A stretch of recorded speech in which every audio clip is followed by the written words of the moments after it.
So this will be a very short kind of video, at least that is what I mean to do. So have you ever come across time and maybe it has repeated in cycles again and again and again, because maybe there's something inside of you which needs to change in order to stop that pattern from happening again. So have you ever been in a team dynamics or in maybe in an official environment or in your maybe friend circle or something, if you are not in an office? Just a second.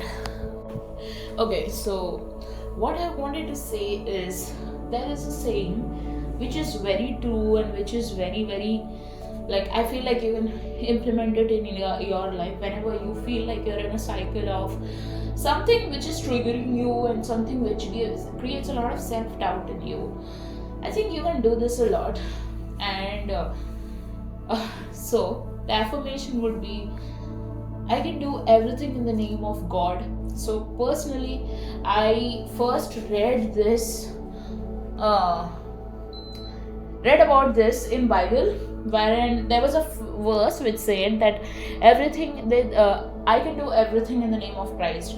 And that's very true. And I'll tell you, it might be a very simple sentence to, talk or say, especially as an affirmation.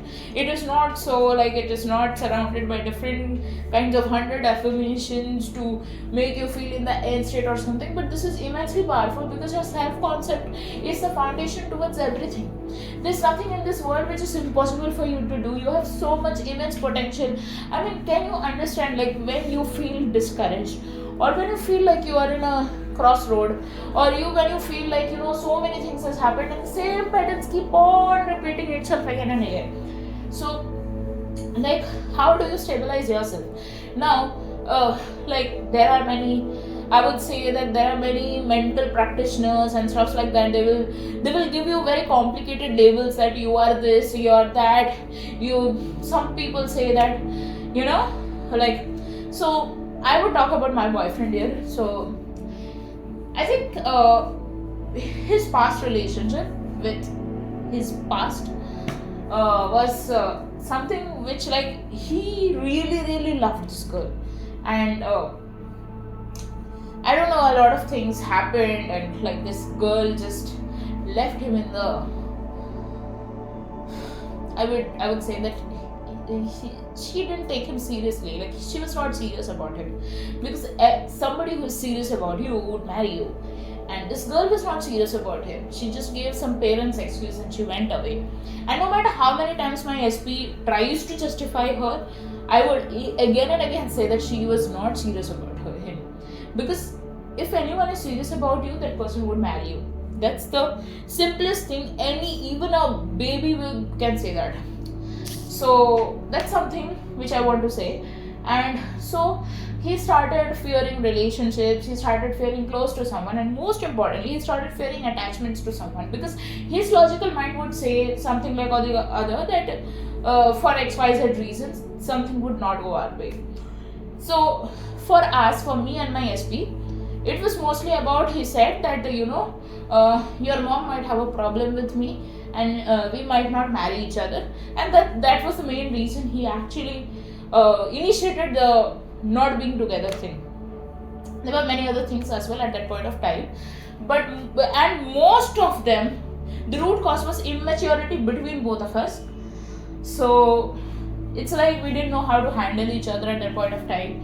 And then when we spent time apart from each other, we learned what love is, what true love is, and how to actually hold the relationship together. Because I don't know, like, I don't talk to my SP often, but last few times I just got to understand that maybe he has grown some brains about relationship, because, like, he was someone who was immensely weak in understanding relationships, maybe because he didn't have any experience. He's a mature person in general, but when it comes to relationship with me, he was not so much, like, good in it. But I would say that he's someone who tries a lot, and if I give him a feedback, he will work upon it. So that's something which I'm immensely proud of, because that's something which is very much required in a relationship. And, like, because when I was not there with him, I tried to better myself, and even now I do it.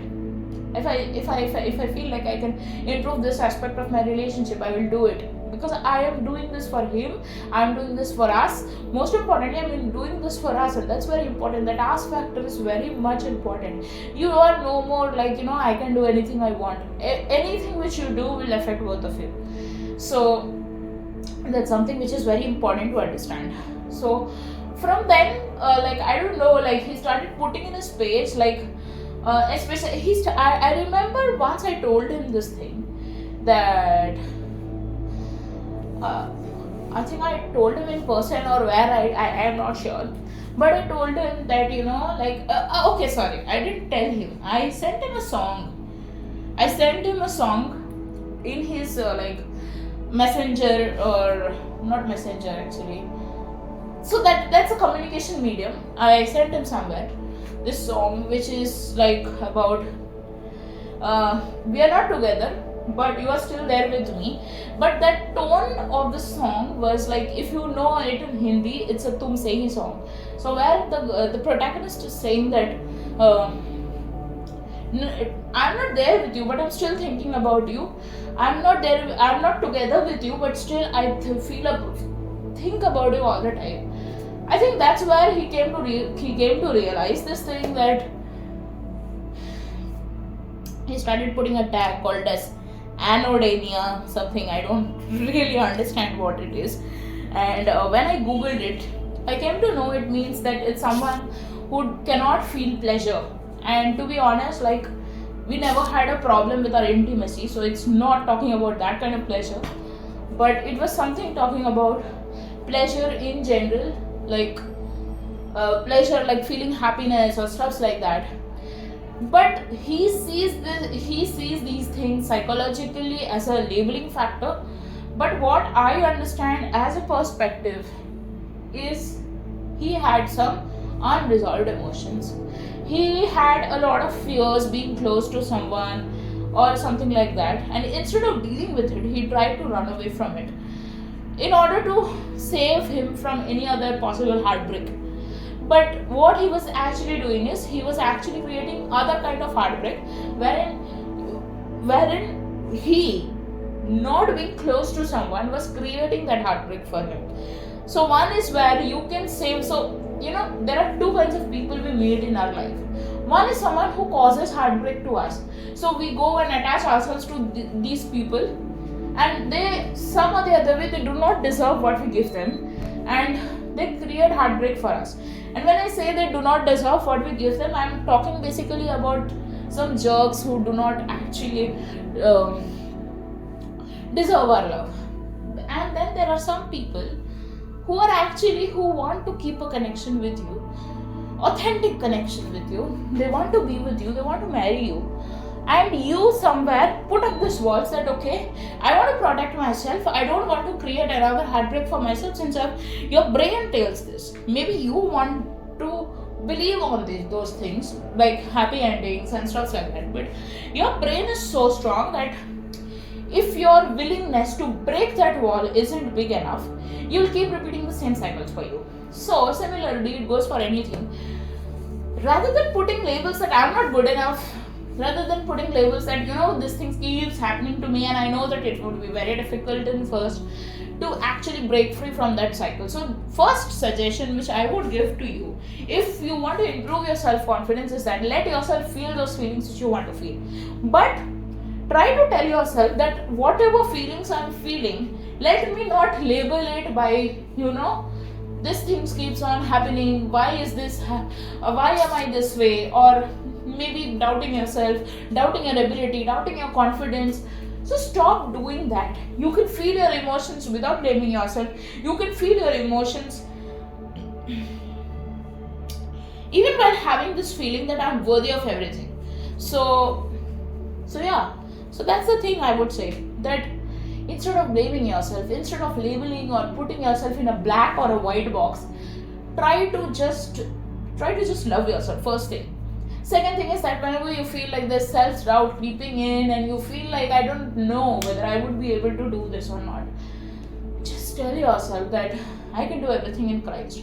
So so when I asked my person to marry me, that was something which was a very difficult question to me. I mean, I telling him I love you was not something very difficult, because that's something like that was the second time I was proposing someone. So before him I proposed a guy. Let's not talk about it. Let's leave it there itself in the past. But so when I met my SP, and so he was the one to ask me to be in a relationship with him or to be his girlfriend. So, and he kind of proposed me so cutely. Like he was saying that I love someone. Like his actual word was like, but he meant love. 1 minute.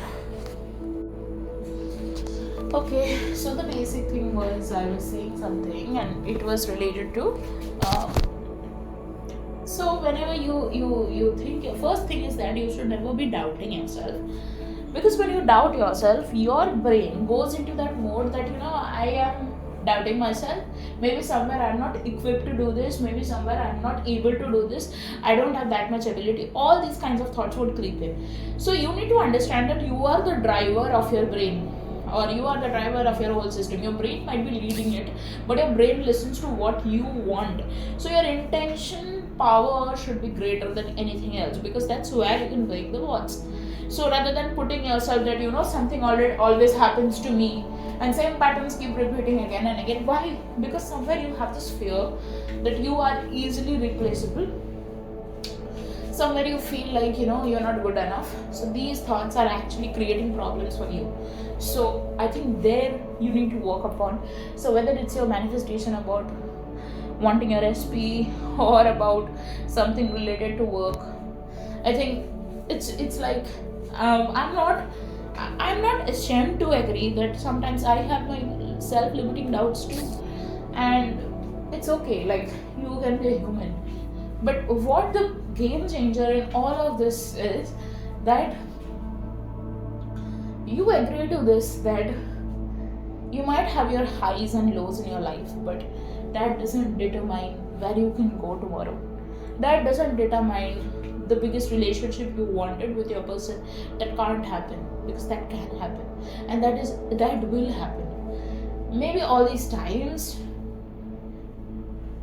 equip you to be the best version of you, equip you to get rid of your limiting patterns, equip you to break the walls which you had built for yourself, thinking those are protecting you, instead those are harming you.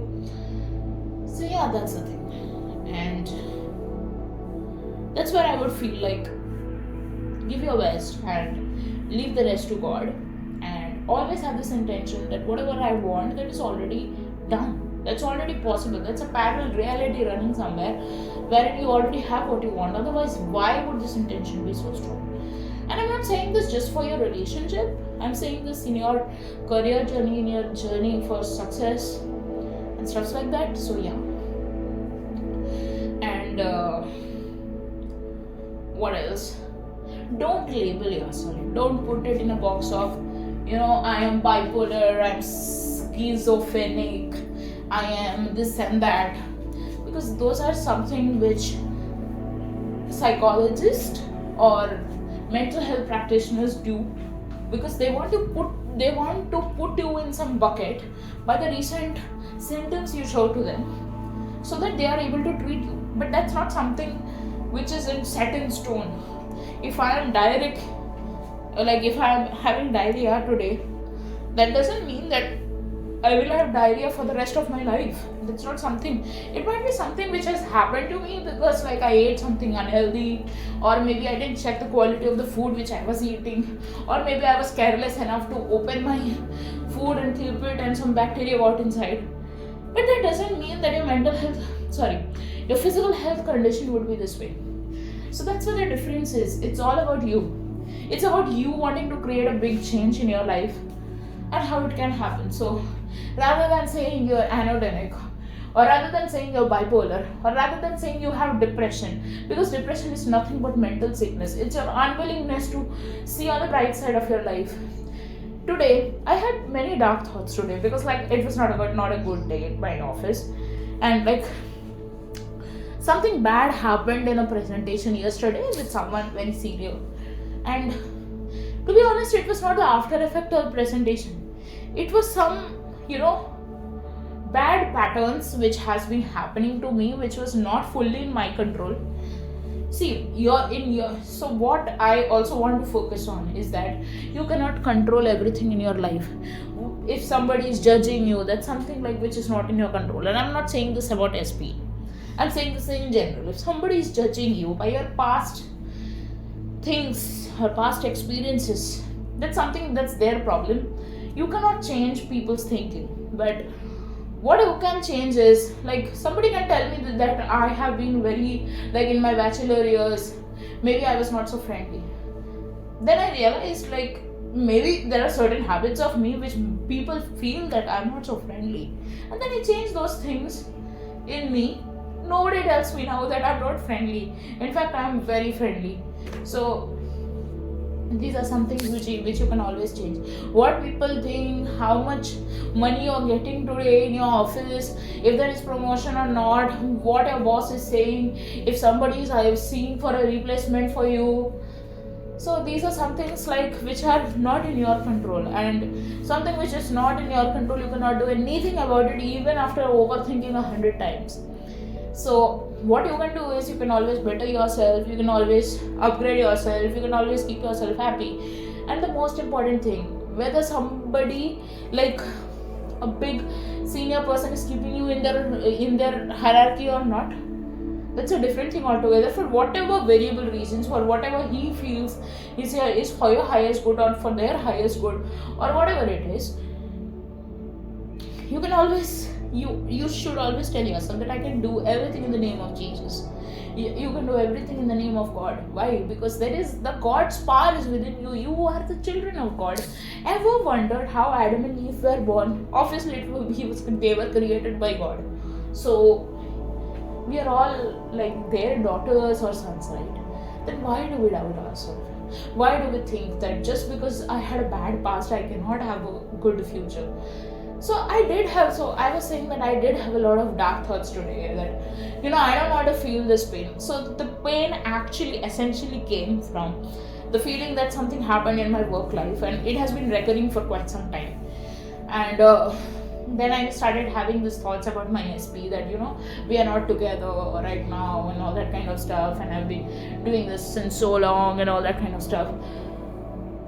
And then, because I felt so much of cumulative pain which was there inside, and to be honest, it was not about my SP here, but it was more about everything in general was piling up, and it felt so painful.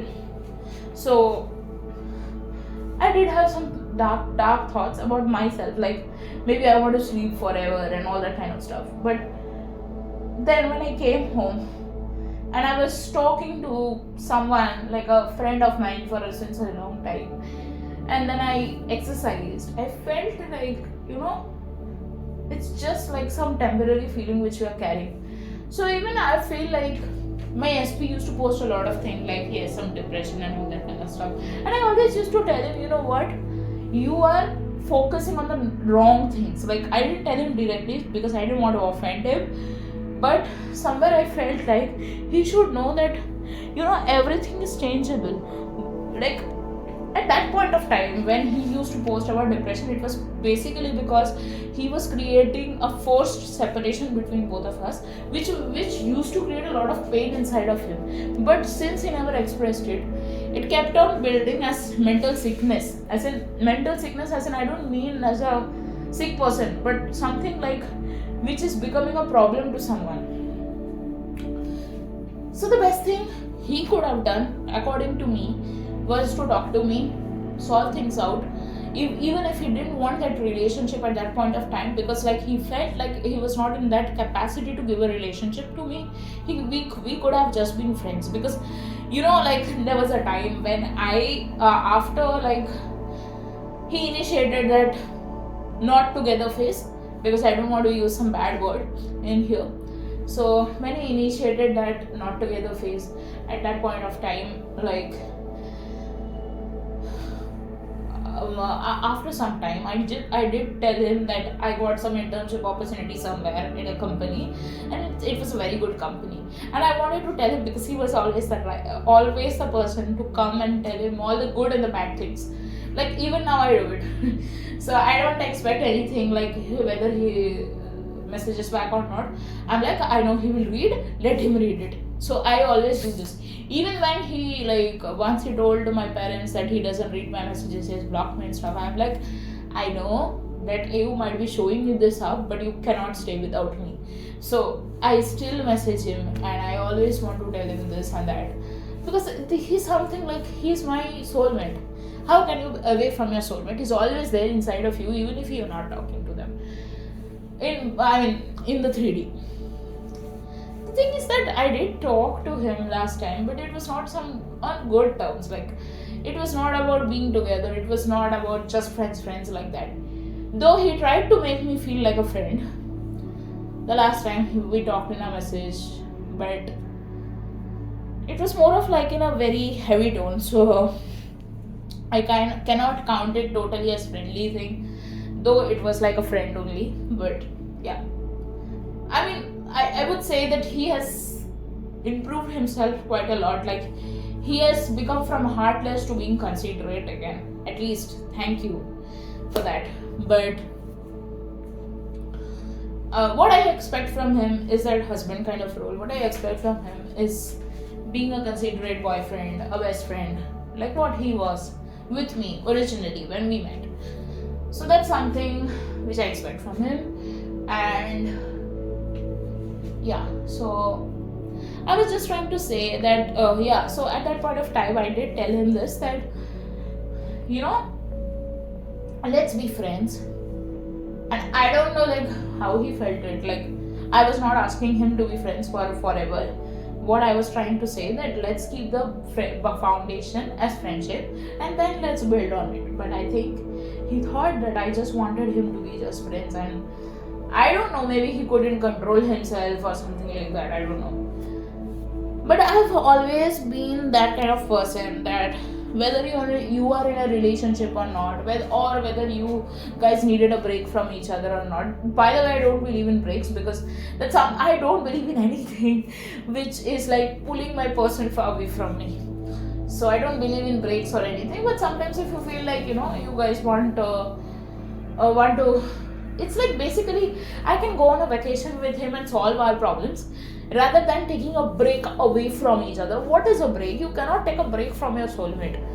So I don't know, like I don't believe in this concept of Ross and Rachel, we were on a break. I think it's just a bullshit stuff of saying like, you know, I don't want to be with you. That's something like that. Though I understand sometimes you might have like a lot of like you might want to process a lot of things. In that case, you can take some time. Don't talk for 2-3 hours, then again reconnect and talk. That's fine, right? I mean, what is there so much of space? Why do you need so much of space? That's, I don't know, maybe I'm such a person, like I don't like somebody taking a lot of space away from me. And that was also one of those things which I felt with my SP. Like he always wanted a lot of space. I cannot talk to him 24/7, and if I talk to him 24/7, he would tell me that don't talk to me 24/7. And that's something which I felt like so off. Like I didn't like it. I was like that I want to be with you. Why are you pushing me away this way? Maybe something like, if I tell this to ChatGPT, it would just say that he has some avoidant attachment nonsense. So that's something which I don't like. It's like maybe we were brought up this way, or maybe brought up means it's not like parents will teach you to be an avoidant attachment person or an anxious attachment person, because that's something which is extreme in a scale. But what I would like to say is, sometimes situations make us an extreme in some or the other scale, but that doesn't mean that just because like we have adapted to certain things and we have become a little bit different from the normal, that doesn't mean that we have to be abnormal for the rest of our life. Even if you're anxiously attached or avoidant attached, I don't care. Even if you're anodemic, I don't care. Even if you're bipolar in your some mad psychological scale, I don't care. Because these are just terms. They are made by humans. Suppose if God was manufacturing babies from the heaven, would he term is like, you are bipolar, you are depression, you have depression, you are anodenic, you are what? Uh, you are some I don't know. There are so many terms out there. You are classic avoidant. You are classic anxious person. Nobody does that way. Would your parents do that for their children? No. Then why would you do that for yourself? Why would you do that for maybe any other person on this earth? And what the psychologists say, why they define it this way, is because they can put you in some kind of buckets to help you treat your illness. Like, I'm not saying you're mentally ill, but I'm just saying that it's something which we make, it's a self-limiting thought we put on ourselves. I have been living with some kind of depression for almost like since I was a child to 2016, and then I discovered there's nothing called depression, it's all bullshit. And that's where my game changed. So if you have God, you have everything. If you have a good positive thinking, you can change anything in your life. So it's okay. So it's okay to be where you are, knowing that this is not your final destination. I hope this helps. Thank you.